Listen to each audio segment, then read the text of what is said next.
Only Podcast, episode number 42.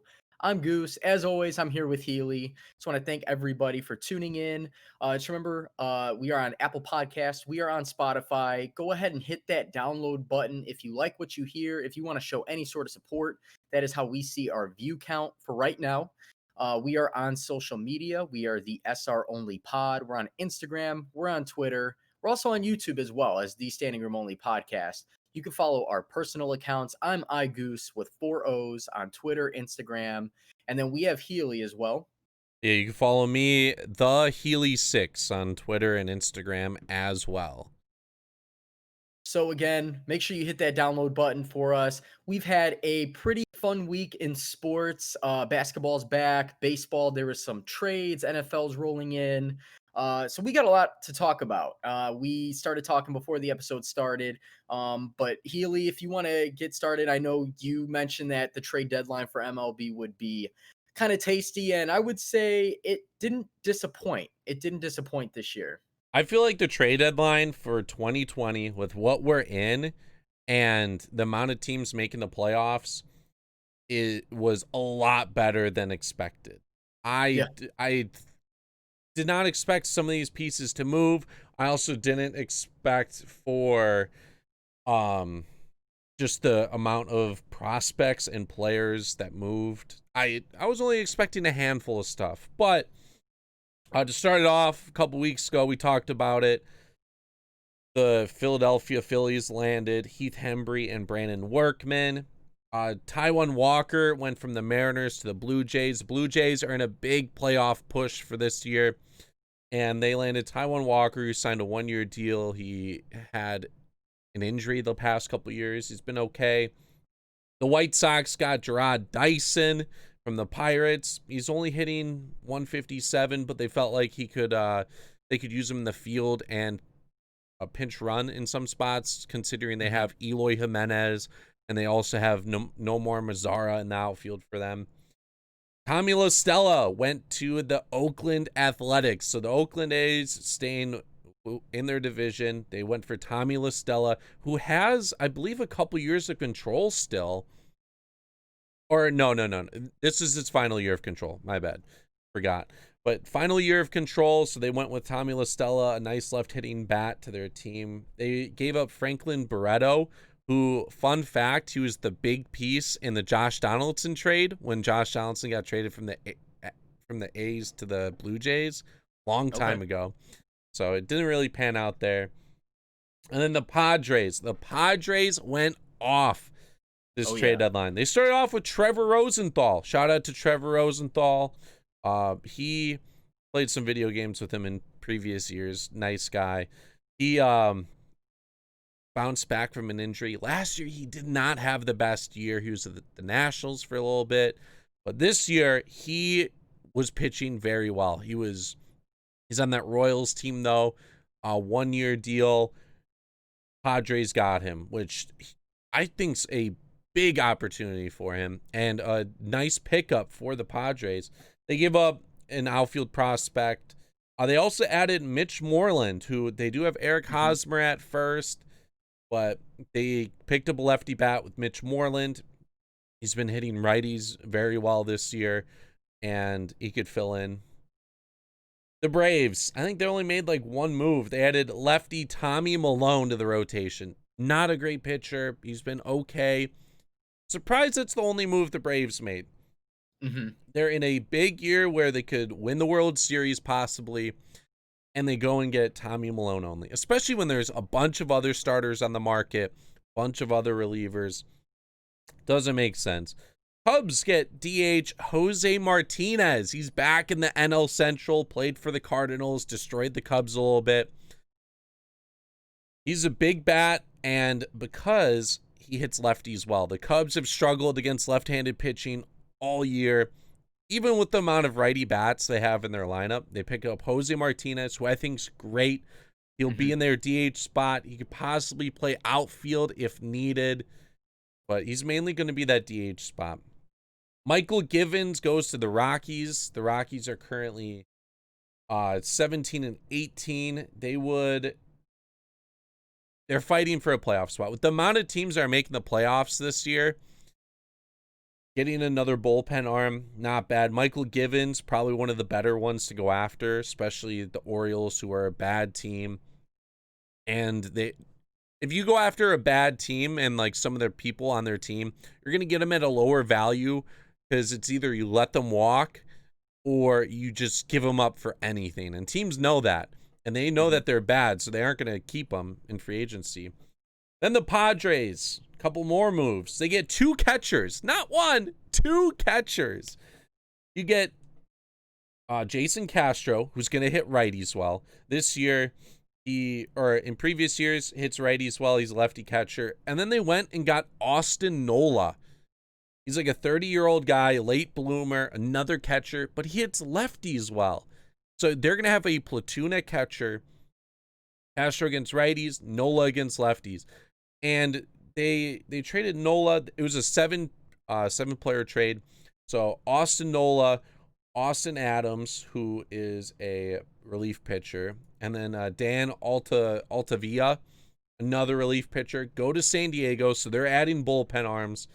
And in return, the Mariners get Taylor Trammell, the big piece in there. They get Ty France, who's a bat. They get a catcher, Luis Torrens, and then they get right-handed reliever, Andres Munoz, who's recovering from Tommy John. The big piece, or a big part in that, Taylor Trammell, kind of surprised they gave him up. But the Padres, they have Tommy Pham. They also have, they gave up Hunter Renfroe.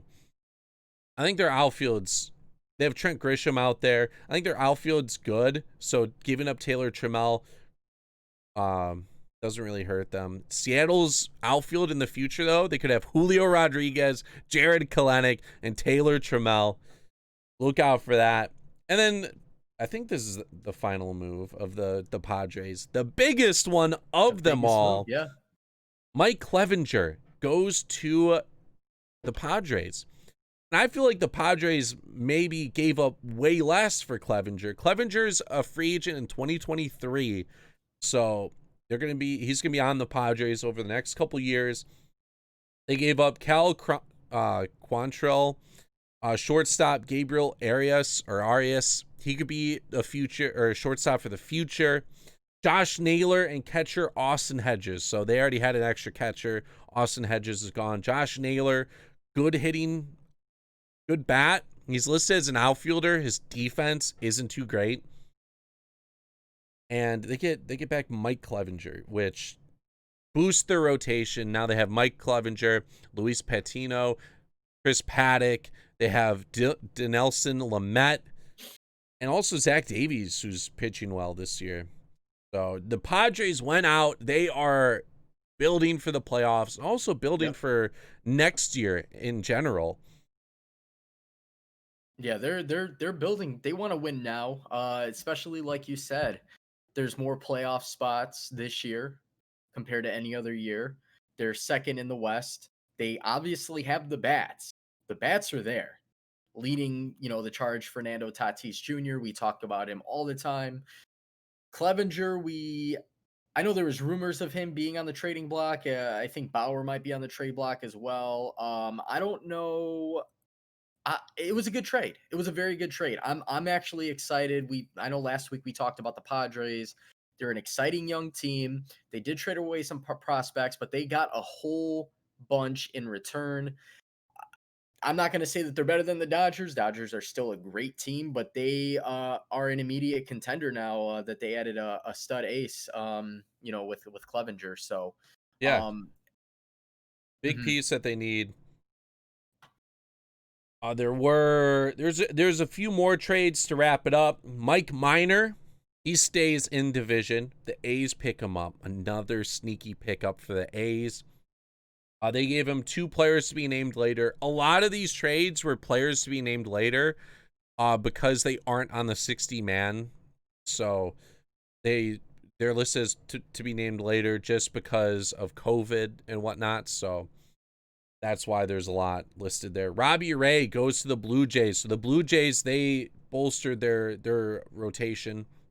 They got Taijuan Walker. They got Robbie Ray. They also had a late pickup with Ross Stripling. So they're another team who's like pushing for the playoffs this year. And some of these guys do have control as well. Robbie Ray, I believe, doesn't. Taijuan Walker, I believe, doesn't. But Ross Stripling, I think, has like a year or two with him. David Phelps goes to the Phillies. He's a relief pitcher. So the Phillies are bolstering their bullpen. The Mets with a weird move. They get Miguel Castro from the Orioles. So that's cool, I guess. They also get Todd Frazier. Weird pickup. And then they get Robinson Trinos, who's a catcher. He can hit a little bit. The Reds, they get Archie Bradley. So he went to the Reds. The Reds also picked up, what was it? They got Brian Goodwin. They got Brian Goodwin as well. So an outfielder, lefty hitting outfielder. Reds have a lot of outfielders, but they get a lefty bat in that. Trevor Bauer did not move. The Dodgers didn't make really any moves besides trading Ross Stripling. The Cubs, they traded for Cameron Maybin. Weird move. They also got Andrew Chafin, and they got, what was that last one? They got another pitcher. Oh, they got Josh Osich as well from Boston. So they didn't give up much. Cameron Maybin, he's on the team because Albert Almora is not good. He hasn't played well this year. He hasn't played well in previous years. He's just a defensive guy. Cameron Maybin, he can swing the bat a little bit, so they needed to make that move as Albert Almora was not proving anything. Another Blue Jays move, they got Jonathan VR. Good move. Bo Bichette's out for the next month. VR could play anywhere. He was in Miami. Miami probably not making the playoffs, so good move with that. And then Starling Marte went to the Marlins, and he's actually going to be there for another year. It might be weird thinking, like, why would they get Marte?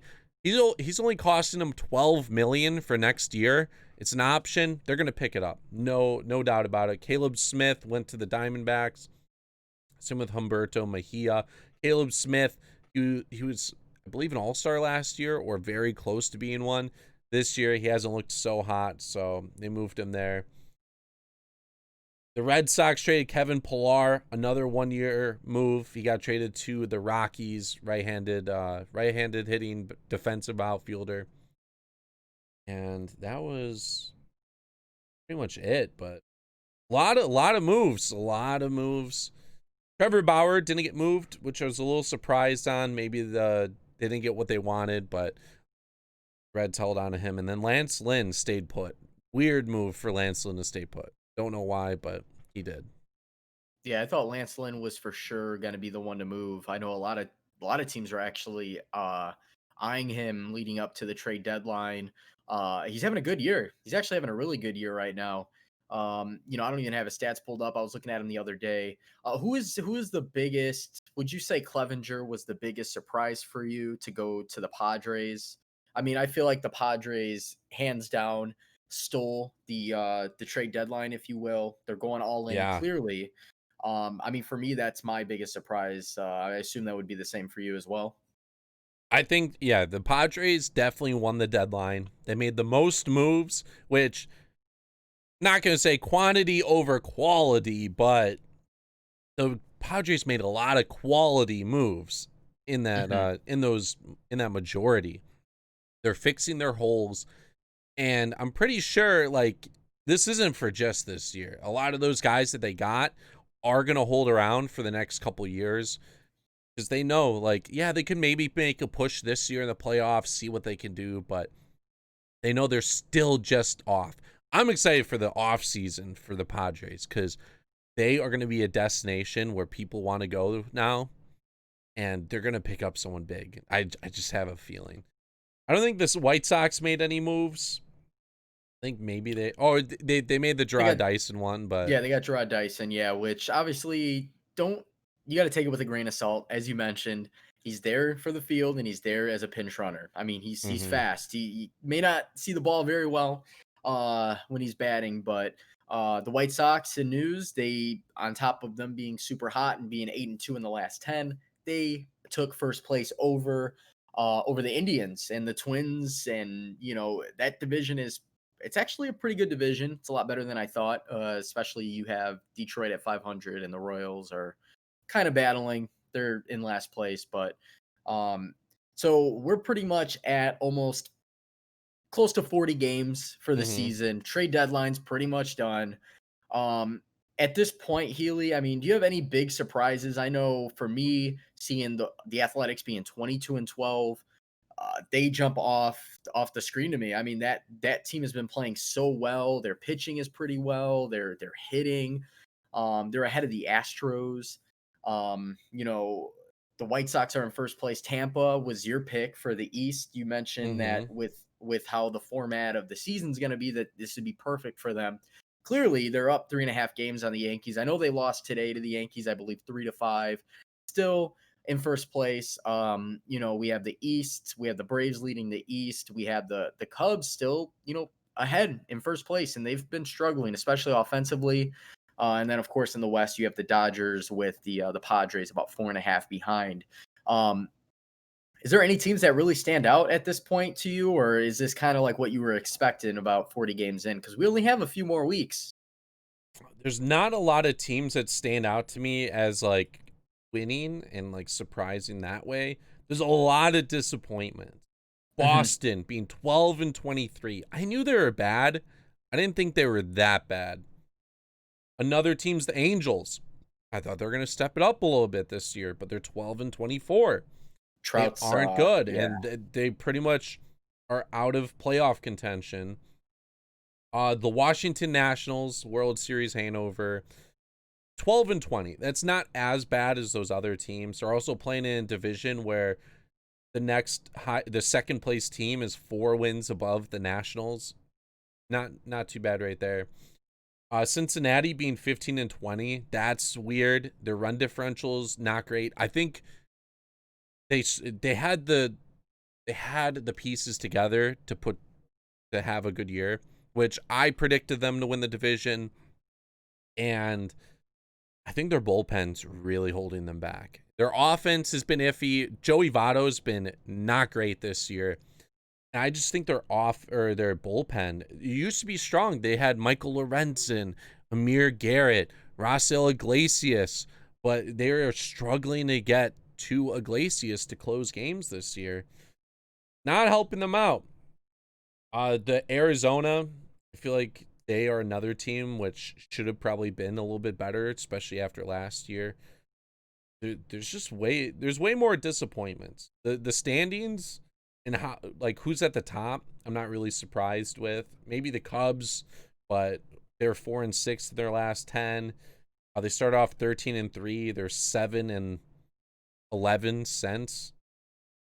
Mm-hmm. The St. Louis is number 2. You already said like the standings. Miami being 16-15. I think that's an interesting one. They could be fighting for a playoff spot, but the top teams, they're at the top.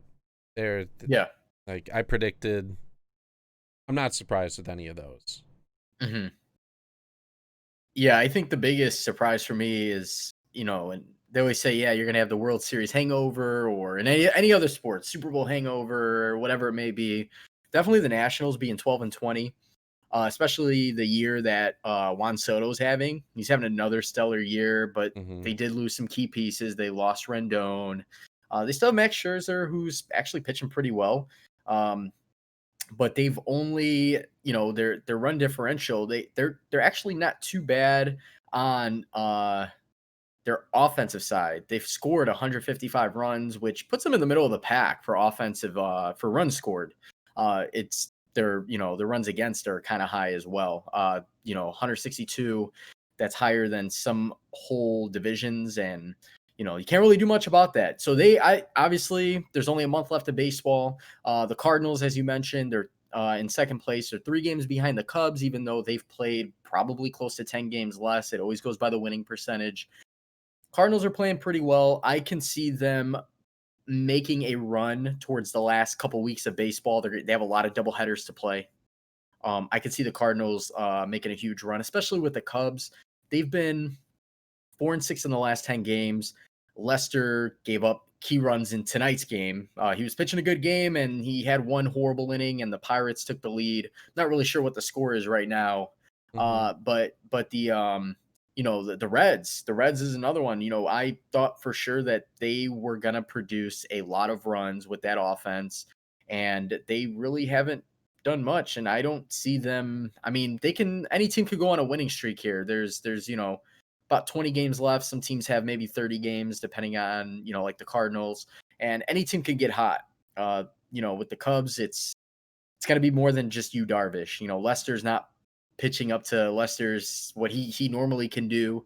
And Kyle Hendricks hasn't been pitching more than like 5-6 innings.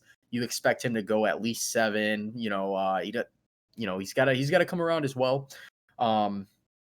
As far as any other teams that surprised me, I would say that's pretty much it. I mean, you hit the nail on the head with Boston.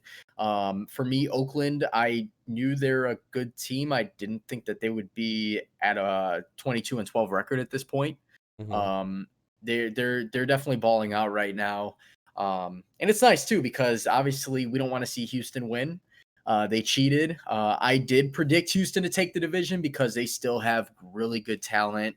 They still have good pitching. They still have some good hitters. So we'll see what ends up happening down this last stretch. I'm excited because it's a 60-game season and we're down to almost October. I mean, it's September 1 right now. We still have a few more weeks, but we already saw how fast half the season went. Yeah. So If you guys don't know, which I just found out, the A's are going to be playing San Diego this week, so I'd probably recommend watching that series. A's, Padres, they're both 22 wins, both fighting for their division. So if you could find some baseball and find ways to watch that game, Google, very, very helpful for that department. I would recommend doing so. Watch some good baseball. September, normally the time of the year where there's a bunch of call-ups, bunch of teams are already out of the division race. This September, everyone's still pretty much in it, especially with the amount of teams able to make the playoffs this year. This should be a fun month to watch a baseball. Except this year, like with the call-ups and everything, they reduced the rosters. They're just going to rock with what they have. yeah. And then, along with that, we do have we saw Charlie Blackman. I know we talked about him a couple weeks ago. He was batting almost a 500 for like the first couple weeks of baseball. He's kind of dumbed it down too. So as far as, batting average, we can end up seeing someone bat close to a 400. It's not a full 162 game season. Trey Turner's having an incredible year. He's been hot. He's been very hot the last couple of weeks. On top of that, you have, home run leaders. Luke Voit for the Yankees has been hot. He's been somebody that's been kind of somebody I've paid attention to, kind of sort of, because he gets hot throughout, a couple seasons here and there. He's at 13 home runs. He's tied for the lead, tied with Fernando Tatis Jr. and Nelson Cruz. At this point, I know we were like, we would have been surprised to see somebody hit 25 home runs. And I think I would still be very surprised. But to see guys pushing what could be almost 20 home runs, it kind of impresses me, because in a 60-game season, that could translate out to 40, 45, almost 50 home runs for some of these guys, especially a guy like, Fernando Tatis Jr. we knew was good. I didn't know he can hit bombs and dingers the way he's been doing. And then on top of that, he's leading the league in RBIs. He's batting, I don't even know what his batting average is. He's batting, I think, 300, if not more. 313, and he's, tied for the lead in home runs. If the Padres can somehow, I don't want to say sneak into the playoffs, they should be able to walk into the playoffs, and Tatis is at the top. He might end up being the MVP of the season for, in the AL. I'm sorry, in the NL. Juan Soto has a great case right now. He does. Yeah, Juan Soto's been batting 359, 449 on base, 783 slugging. He has a 1231 OPS, 11 home runs in 25 games. And he's, what, 21 years old? Yeah, 21. He's Wow. gonna be 22 in November. Wow. This guy is one of the best. He's walked 14 times, struck out 13 times. This guy is a machine. Wow. He could be one of the best hitters we see in our generation. And it's just insane what you just said. You asked if he was 21. This dude's 21 and he's probably the best hitter in baseball right now. You Yeah. talk about Mike Trout's the best player in baseball. Juan Soto might be the best hitter in baseball, and he's 21. He has 21 years so old. much more room to grow, and we could see some ridiculous numbers from him. And he's already won a World Series. Keep that in mind. He got that pressure out of the way at 20 years of age. And he had a great World Series. He had a great last year. Now he's up top. He's top dog, one of the best hitters, if not the best hitter in the league. Second, and he's second to his own teammate for batting average, which says a lot. Again, going back to Washington has key players. They have a lot of studs, but they are, I guess, having this hangover. And I don't know if it's their bullpen. I haven't really looked too much into it, but I'm very surprised to see the record as to what it is when they have great young talent, such as Mm-hmm. Juan Soto and Trey Turner. So, there's, I mean, as far as pitchers go, we have Shane Bieber, who's leading the league in wins, or he's tied with 6 wins with Max Fried and Yu Darvish. He's first in ERA. He has a 1.20 ERA, which is stellar. Yu Darvish right behind him. And then he's also leading the league in strikeouts. He has 84 strikeouts. Second, Lucas Giolito with 66. He has almost 20 more strikeouts than the guy in second. He's having a hell of a year. Great pitcher. Um, out of all, I mean, when you're looking at all these stats, you're looking at pitchers right now. Obviously, we saw Lucas Giolito. He threw the no-hitter last year, but we saw Lucas Giolito last year have a great year. I mean, if you're looking at the leaders right now, and is there any pitcher that stands out that surprises you? I know Shane Bieber is having a really good year. I wouldn't say I'm surprised because he's a good pitcher. Mm-hmm. I'd probably have to go with Max Fried. Did not Okay. expect him to make this jump right now. And then for the AL or the NL. For the AL, I'm gonna go with Dinelson Lamet's also another Hmm. great guy to look at, but Yeah. Max Fried for the NL. For the AL, probably Lance Lynn. He had a Lance Lynn. great Yeah. year last year. He's on a streak of 32 straight games where he's thrown 100 pitches or more. Weird stat, I know, but just the fact that he's getting innings, and like that means that if he's throwing 100 pitches, he's not getting like blown out in the first couple innings, and then they take him Hmm. out at like 70 pitches because they're down 5-0. Yeah. But I just don't see Lance Lynn to be the type of guy to be at that level. I thought he had a good year last year. I thought he would just be okay this year, and he's still at the level he was at last year. Yeah, and the fact that he's doing it at 33 years old, he's, you know, like you said, it's quality starts. He's pitching 6, 7, 8 innings. He's hitting over 100 pitches. He's 4-1 on the year. His ERA is like a 1.9, 1.93. He did have a good year last year, but I don't remember Lance Lynn to ever really have a good year besides his early years in St. Louis. And he's Mm-hmm. at 33 years old. And there's some pitchers who do age pretty well. There's been a guy like Cole Hamels to pitch pretty well as he pushes mid 30s to late 30s. So I think Lance Lynn is hands down my biggest surprise, next to Max Fried as well in Atlanta. In Texas, they're a weird franchise. They're not relatively too good in their division. But with him at 33, they only have so much going on. I know they have like bats like Joey Gallo and some other guys over there, but I would say he's definitely my biggest surprise. And you know, being where he's at, 4-1 with 1.93 and 8 starts, just goes to show he doesn't really get a whole lot of run support. Yeah. Yeah, and the other guy, Jacob deGrom, he also doesn't get a lot of Yeah, run support. yeah, and he's been. I mean, I don't know. I can't think of a time Jacob Degrom's ever been bad. No, Jacob deGrom, the past few years, he's been lights out. his whole career, his career ERA is 2.59. He's had Oh my 1 year, goodness. or he's had 2 years above 3.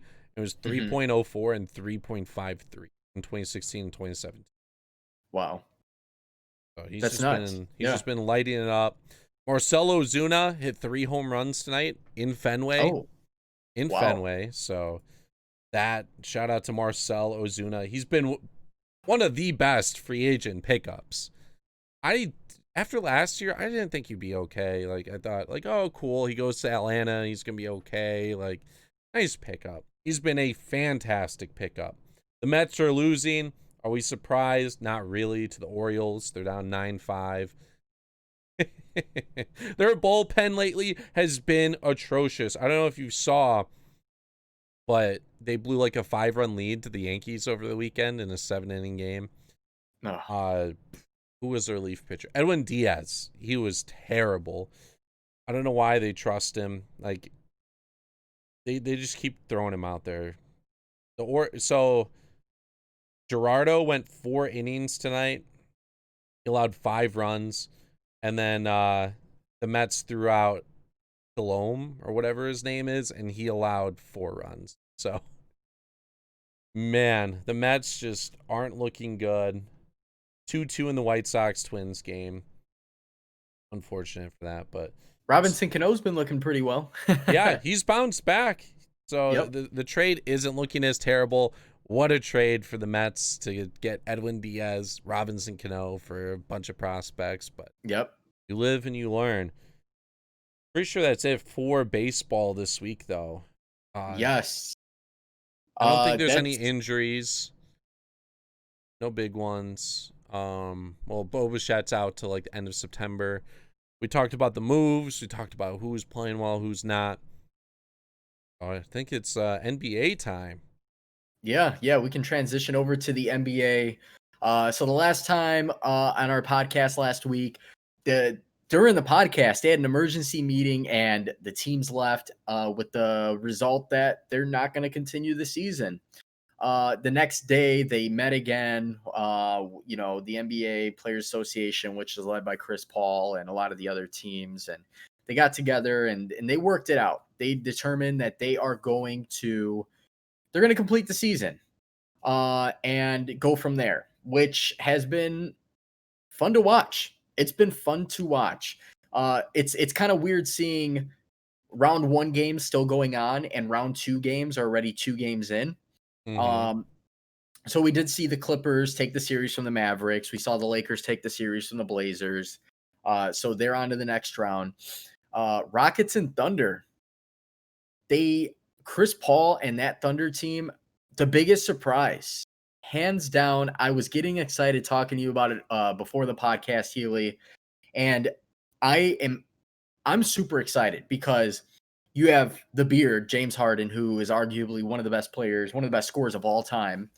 You have Russell Westbrook, who was part of a trade where Chris Paul got traded, and everybody's like, well, there goes Chris Paul's career. Yeah. And Chris Paul is out here to prove everybody wrong, including James Harden, who I don't know if you showed me the photo. I've been hearing about it. Chris Paul was making a statement. It was in the fourth quarter. Thunder were up 3. They were at the free throw line. Paul was right next to James Harden and was staring him down, looking at him the whole time as to say, you thought so.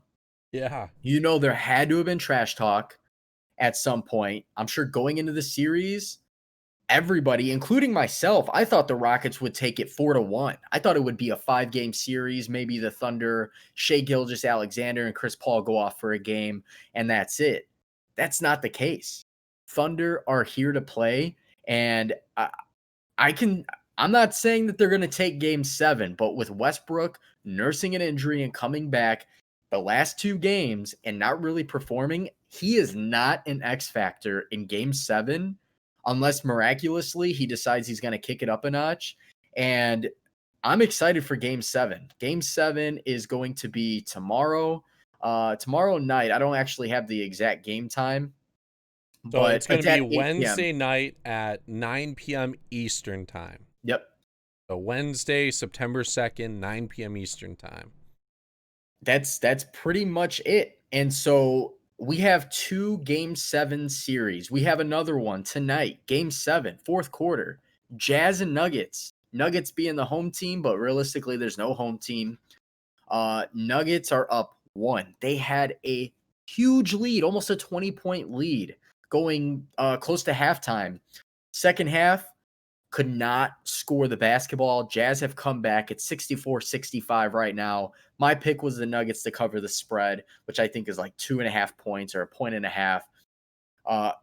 This is definitely, after this, I'm going to tune into that game the last couple of minutes, because we've been seeing Donovan Mitchell play out of his mind, and so has Jamal Murray over on the Denver side. It has been a battle, something we've never really seen before. We've seen Jordan, we've seen AI put up multiple 50-point games in a playoff series. That was the only 2 times. And Donovan Mitchell changes that. Donovan Mitchell's put it up, I think, 2 times so far. He's averaging like 65% from threes the last couple of games. It's been a fun series. It's been probably the funnest series to watch for myself, close to the Thunder Rockets series. So based on these next 2 games, we're going to see who is going to go ahead and play the Clippers and who's going to play the Lakers. And it's all based on the seed. So the Lakers will face the lowest seed, based on, whoever wins in these series here. Which, if the Jazz win, I believe they would face the It's Lakers. they're doing seed this year. I believe they are, unless they changed it. I could be wrong. Historically, they were doing seeds.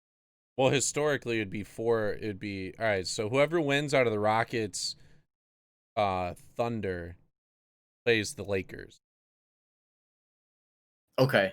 Yeah. So no, it's not like hockey where they do, or like football where they do like the highest seed versus the lowest seed like every round. Okay. Yeah. Number 1 Yeah, always plays 4 or 5, and then that's right, because Milwaukee is facing Miami, which that series already started. We saw Miami take game 1. Jimmy buckets went off. He had like a 40-point performance. Defense was stellar. Definitely the biggest surprise for me. Miami has always been a weird team. They came in as a 5th seed. They swept the Pacers, which the Pacers aren't, in my eyes, a true number 4 seed. Teams have dropped like Philadelphia. And Boston as well. Boston, that series already started. They're 2 games in. Boston against Toronto. They're up 2-0. I personally like Boston in the series.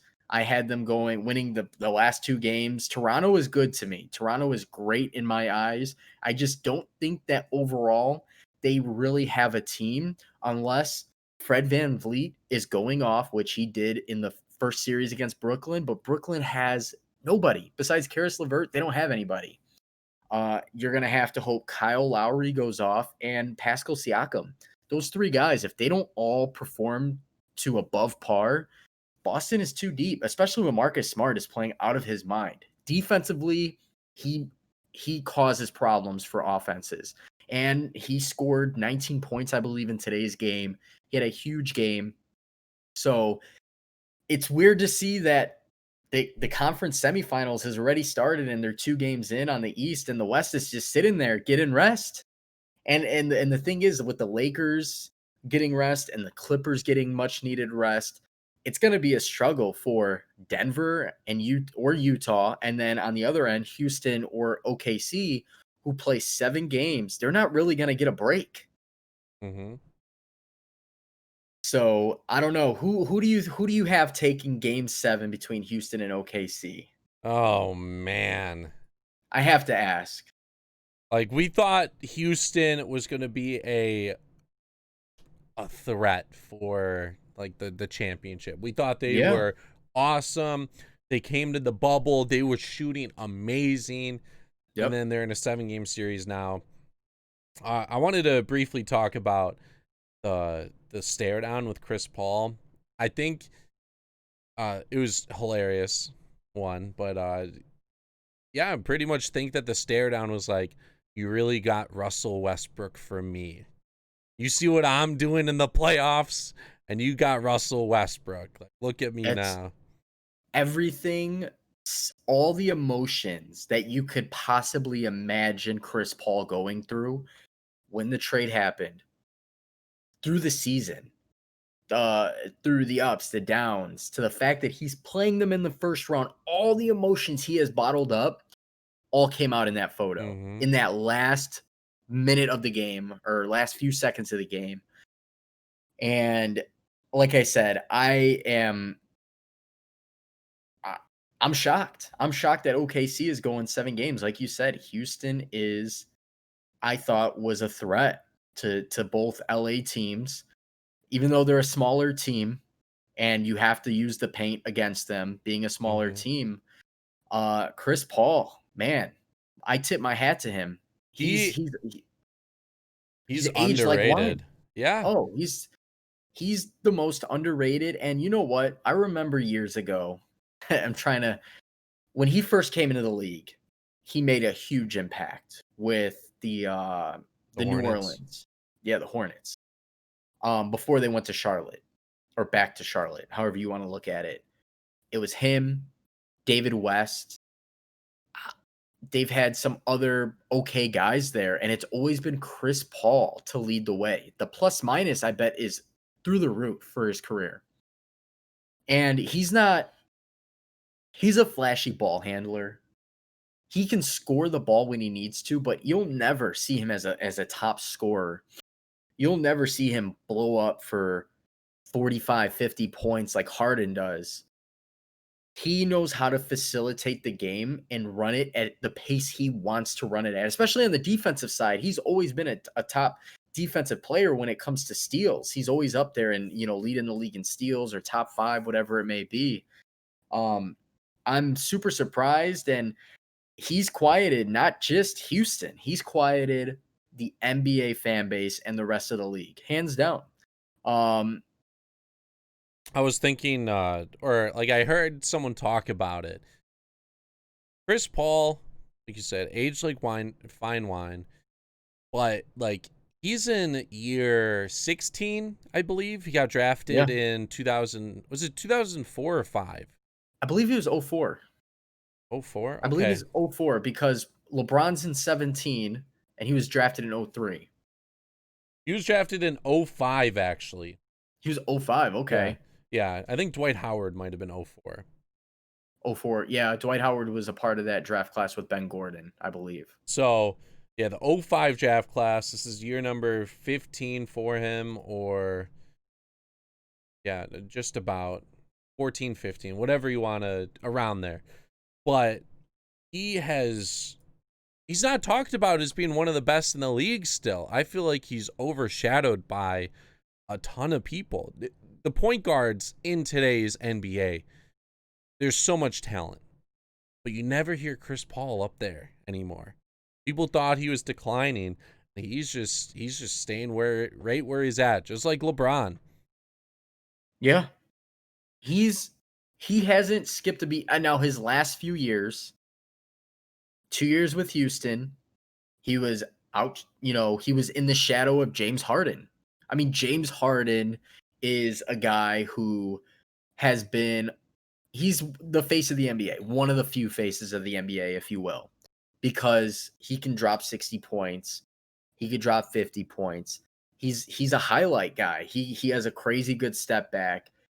The only difference is when it comes down to it, I feel like Chris Paul has the drive to win the basketball game and to control the game. I'm not saying James Harden doesn't go out to win basketball games. But for somebody who's won an MVP, who's won I don't know how many straight consecutive scoring titles, he just doesn't have that killer instinct to get his team going. Mm-hmm. And He's you can blame Mike D'Antoni, you can blame their front office. They should, in my eyes, they should have at least pushed a 7-game series in the Western Finals. At least once with Harden there. Harden and Paul especially. mm-hmm. So for Paul, throughout the years, he was with New Orleans for a while. He goes to the Clippers. He dominates. Lob City. He was a part of Lob City with DeAndre Jordan, with Blake Griffin. It was Chris Paul, obviously. They had Matt Barnes there. That Clippers team, surprised, again, they didn't win. Eventually, he leaves there, goes to Houston for 2 years, and now here we are. He's an all-star this year, and we're talking about him like he's a top point guard again. Well, guess what? He never lost it. He's outshadowed by the Ben Simmons and the guys you want to start a franchise with. The 3-point And here, shooters. 3-point shooters, yeah. Luka, who is technically a 2 guard, but he flexes, and other point guards in the league who are great. But the fact that Chris Paul's 34, he's doing, he's doing more State Farm commercials than he's being talked about on ESPN. Now he's being talked about. Now he's letting it be known, and he stared down Harden and said, "Hey, you look like you've seen a ghost." So, I'm excited. I'm excited for Game 7 tomorrow. I will be watching it. I'm definitely going to have to tune in for that. Regardless of what happens, if for some reason OKC does not win, I don't see how they don't try to make a big push either this offseason or next offseason. You still have a couple of good years, prime years from Chris Paul. So I'm excited to see what they do as far as building around him when everybody thought his career was going to decline over there. Yeah, especially going to Oklahoma City, which isn't necessarily like a big market. No. Houston, though, when they do win in the series, they win pretty big. All of OKC's wins, they've won by a total of they've won by 19 total points in 3 games that they've won. 19 points. While Houston, they've won by a very large margin. They've won by at least 50 points in 3 games for them. So when Houston's on, they win easily. So I'm going to have to go with Houston for tomorrow. Game 7, I just feel like they're stepping up. They did have a 2-0 lead, so the momentum is with OKC winning 3 out of the last 4. But I just see the Rockets finally just making their 3-pointers that they need. They live and die by the 3 ball. It's literally died. It's hurt them before in the past. They Russell Westbrook, who has been hurt. He missed the whole series minus the last 2 games. He came back. He seems almost restricted. He seems like he's not 100%, which clearly he's not. He's going to be a big X factor in this game. If Westbrook doesn't get it going and you strictly rely on Harden and the supporting cast, your Robert Covington, your maybe Austin Rivers off the bench, who probably won't do anything. You have Daniel House. You have some other scores. PJ Tucker, too. He's their starting center, PJ Tucker. And he's like 6'9". So they are a small team. OKC, I think if Chris Paul can facilitate and slow the game down, manage the game, and they can get Steven Adams to put in work in that paint, we're going to see a close game regardless. Do you think the Rockets are going to take it as well? I still think the Rockets are going to win. I give the Rockets, yeah. And if, like you said, they've been winning big, I don't see them losing. I see them winning by, I don't know what the spread is, but I can see them winning by 5 or 6 points at least. Spread. Yeah. I'll figure out the spread right now, see what it is, but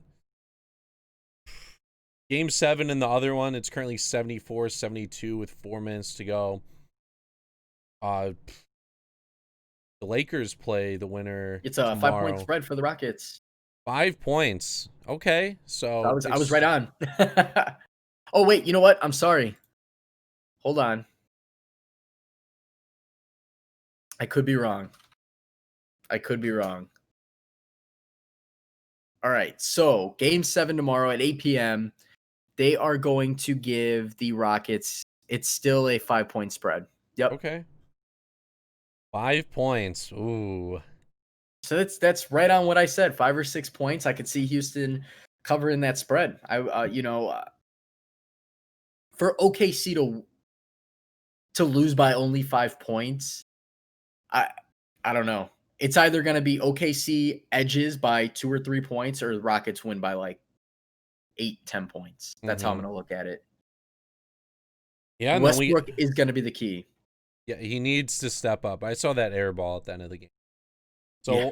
So starting, how many days off are these two teams going to get? Like when are the games going to start for the Western semifinal? So if we look at those games, let's see. I assume they would get at least 1 day of a break. Okay. That's the same thing Toronto and Boston did. They each got some time off. So tomorrow's game 7 for the last game for the Rockets and Thunder. I would assume Friday night, and then Thursday night for the Clippers and whoever wins tonight's game. Okay. I'm excited to see those matchups. Maybe not so much the Clippers one, but definitely the Lakers versus whoever wins the Rockets OKC. I would rather see Rockets versus the Lakers, but whoever wins out of that series, I'll be fine with watching Chris Paul go up against LeBron in the Lake show. I would totally be okay with that. I don't see them really having anything to compete with. Either way, the Lakers are going to be way too big. They're going to dominate the paint against the Rockets. You're talking James Harden's going to have to, and he could do it. He's going to average 40 points a game almost to even compete with the Lakers. Um, and Westbrook again, without Westbrook, this team has nothing. And Westbrook being hurt is the X factor. That's why I'm even saying that Thunder could keep it close at all tomorrow. I think Westbrook will come around. He's going to play his 30-35 minutes, and he's going to have a better game than what we've been seeing. He remembers going forward.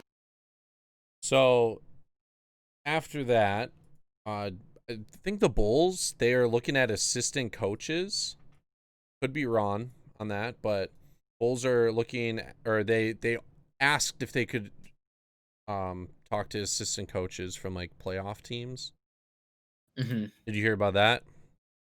I knew that they've been trying to look. There's a few teams that are actually going to be looking. I know there is Tom Thibodeau, who signed over with the Knicks. Mm-hmm. There's a staff that he's gathering that apparently is supposed to be pretty good. I didn't get the details on that. So the Knicks are definitely making a push with the coaching staff. I knew that the Bulls, the Bulls clearly have been looking, especially since they fired Boylan. They're gonna try to fill in the head coaching staff and then the assistant coaches to go with them. I don't know which order it should be. I feel like it should be a head coach first before the assistant coaches. Like you would want Mm-hmm. the head coach to build his own team of coaches. Yeah. But I did hear that there's a few teams looking at assistant coaches. We'll see what ends up happening. I mean, we're just a few weeks away from getting all of Yeah. that Well, I think squared away. they're gonna look at assistant coaches for the head coaching job. That's what it is. Okay. Yeah, Well, that so makes sense they're then. asking to interview assistant coaches of playoff teams that could potentially become their head coach. Yeah, I know Kenny Atkinson, former coach at Brooklyn, they were looking at. There's a few head coaches, and then yeah, like you said, there's some assistant coaches as well. So we'll find out more. I don't know if the NBA is going to allow that, considering I don't think that's tampering at all. But it's weird. It's a weird thing to allow when teams are in a bubble and you're going to do interviews. Obviously it's remote interviews, but if the NBA allows it, that's cool. These guys do deserve a shot. And as a Bulls fan, I want them to make sure that they get the ball rolling sooner than later, because next year it could be a big season for them. It could be a huge turnaround. Mm-hmm. I think So next week we'll be talking about the semifinals in both conferences. We should be a Oh, few yeah. games in both of them. I would Yep. not be surprised if the Eastern Conference series are over by then, one or maybe both. Wanted to talk about one of them, the Raptors. They're Yeah. 0-2. They've Yep. gotten haven't looked too great. They did lose by 3 points tonight, but how many points did they lose by in the first game? I feel like it was Uh, way more. yeah, they did. Yeah, the first game. So today they ended up losing, if I'm not mistaken, by 3 Yeah, points. it was In the 3. first game, they got blown out. It was like an 18-point game, Yeah, if I'm not mistaken. 112-94, so it was Yeah. 18. Jason Tatum. Jason Tatum is wow. Wow. Ever since his dunk on LeBron years ago has improved so much from that point, that playoff series, and he was already making a statement. Jason Tatum he's the future. He's the future of this league. He can dominate the East as long as he stays in the East, he'll dominate. He could probably go play in the West and do really well. His step back Mm-hmm. is crazy. He's a stretch forward. Um, Super impressed. He's definitely gonna lead this team. And you know what? This Celtics team, they're good. Even without Gordon Hayward, they have Cardiac Kemba, who had a clutch step back tonight. Classic Cardiac Kemba. I can see them taking the series from the Raptors. I'm not going to call a sweep, but wouldn't be surprised. I still think the Bucks will beat the Heat, but the Heat, if they keep playing the way they have been, especially defensively, that would be a great series. Celtics and Heat, but Celtics and Bucks as well. I don't Mm-hmm. see the Bucks not making the finals, but wow, that Celtics team is something else. At what point do you think people start taking Jason Tatum seriously? Because he's good. He's a great player. I just don't feel like people talk about him as much as they should. August 30th, 2020. Okay. He's been this whole playoffs, the season was great. He had a great year. The playoffs, this bubble, he transcended. He's playing out of this world.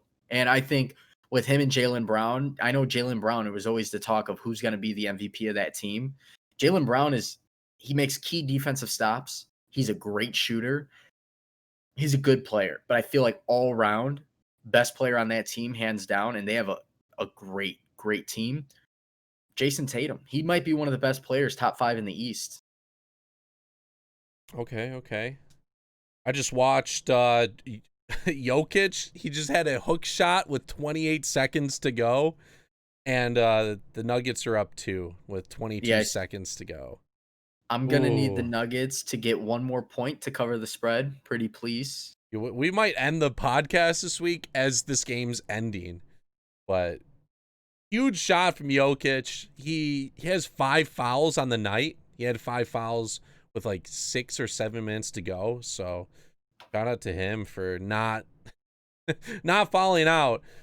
But yeah, that might be it for the basketball. Next week we'll talk about some of the series that are going on. We'll probably be talking about the Celtics Raptors being over from what it's looking like at the moment. We'll have to see. There's a lot of series left. 2-0 lead, not that big of a deal, especially in the bubble play. Any team can come out and play. They just need to catch some momentum. They're playing every other day. They're keeping their rhythm.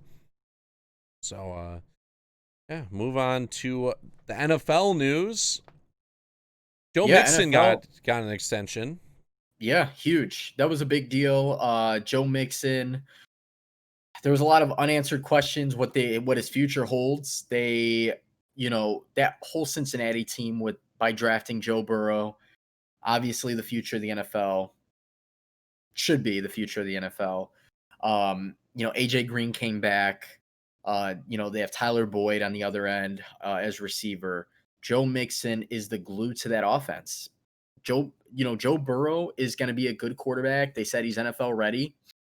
Every team needs that glue piece at the running back. They extended his contract. He's got 4 years. I think it was like $48 million. Well deserved. I mean, the dude's a workhorse. He can catch out of the backfield. He his running, he's just an overall good running back. So I'm glad he got that, especially since he was my keeper in one of my leagues this year. So I'm expecting a big year from him, especially with Joe Burrow under center there. Especially since he normally only gets he gets under 20 touches a game, which isn't a lot. Nope. I think with now them having Joe Burrow, he'll probably get a lot more, and probably a lot more dump passes. You see that a lot with rookie quarterbacks, young guys in the league. They just dump the ball off a lot. It's just easy yards, and Joe Mixon's 24. So it's a great extension for him. $12 million a year. He's getting his money now. He doesn't have to hold out. Speaking of running backs, Leonard Fournette got released. He did. He got released. He got waived, and nobody picked him up on waivers because they knew he would slide through. They knew that if they did pick him up, they'd have to trade for him. So he slid through, and he can sign wherever he wants right now. I saw a lot of people saying, I follow a few Bears fans on Twitter, and that's all I noticed. But I saw people saying oh, go to the Bears, go to the Bears. I personally don't want him with the Bears. I feel like he's more of a Derrick Henry type where you hand him the ball and he tries getting yards for you.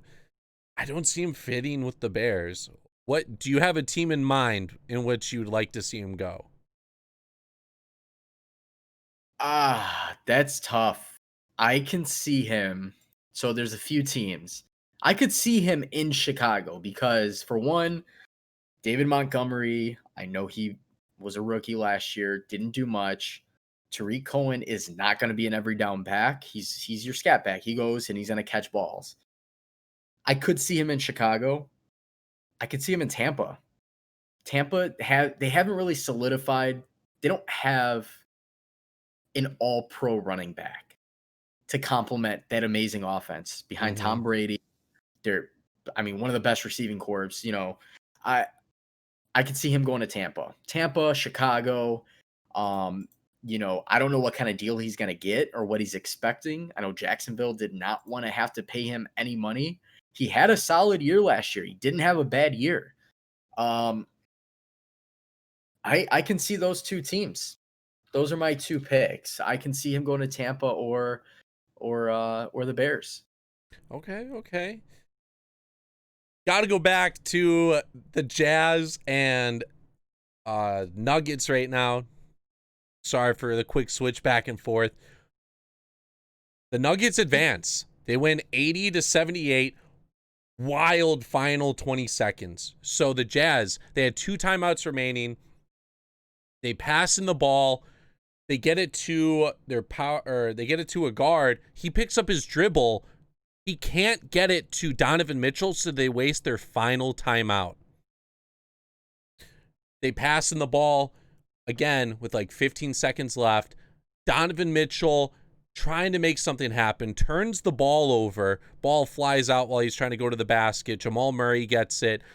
3-on-1. Instead of holding it, they bounce pass it to someone.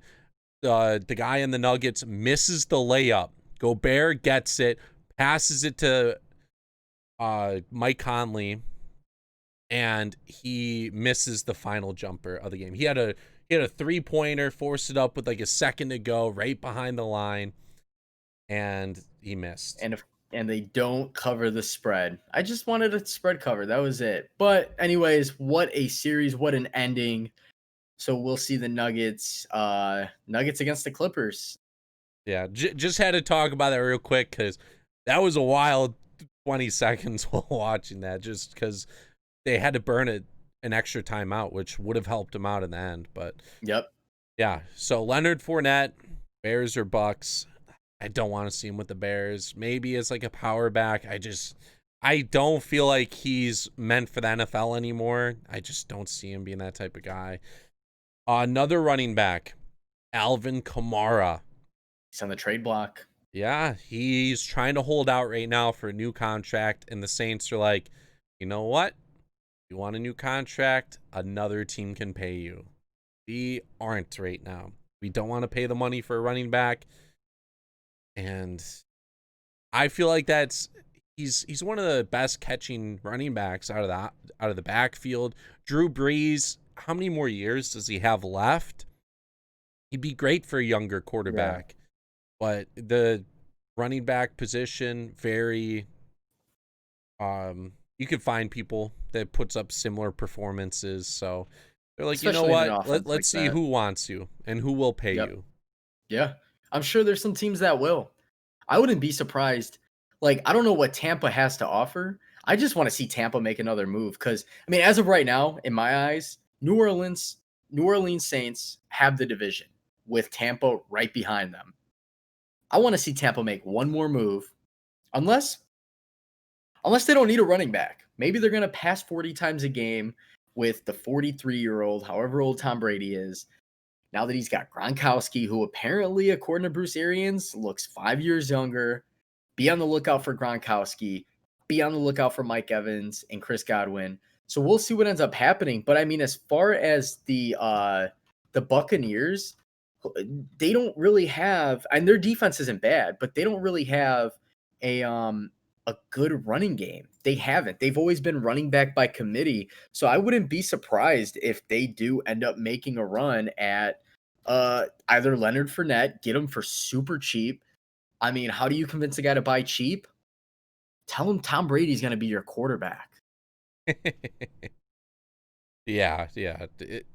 Tom Brady, I think he goes at least 2 years. Who knows? It really depends on how the Bucks play this year.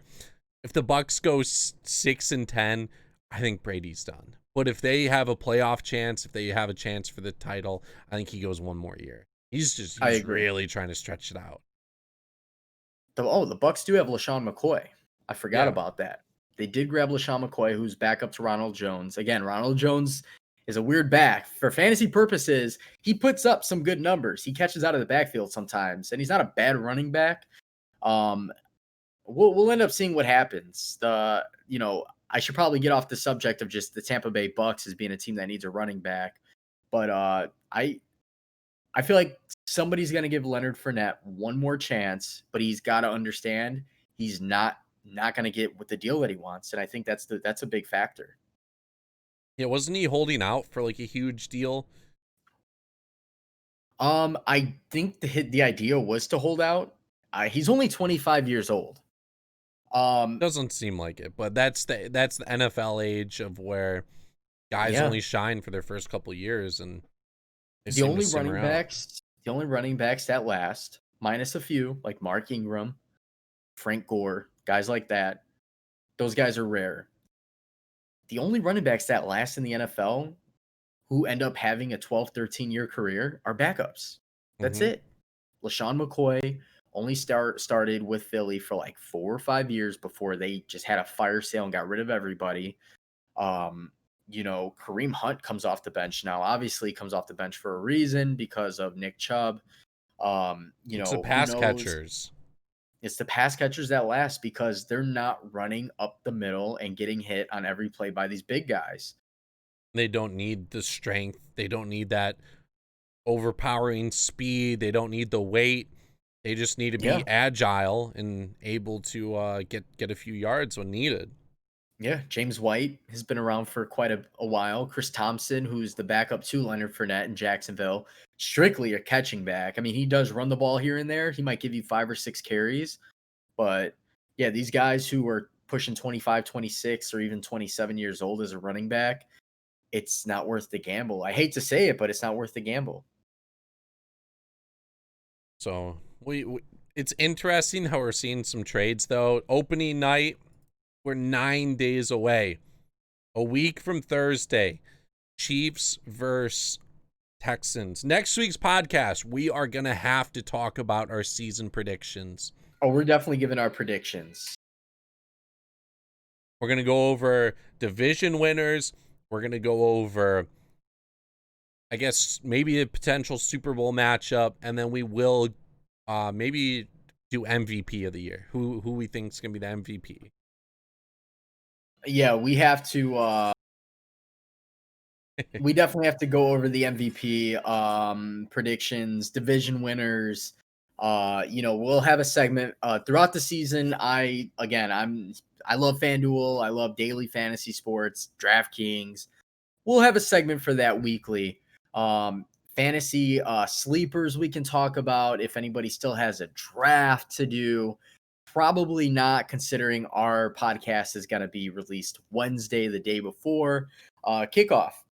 So, next week, be on the lookout for our predictions. We'll put a poll out on social media, Twitter, Instagram as well. So, yeah, be on the lookout for that.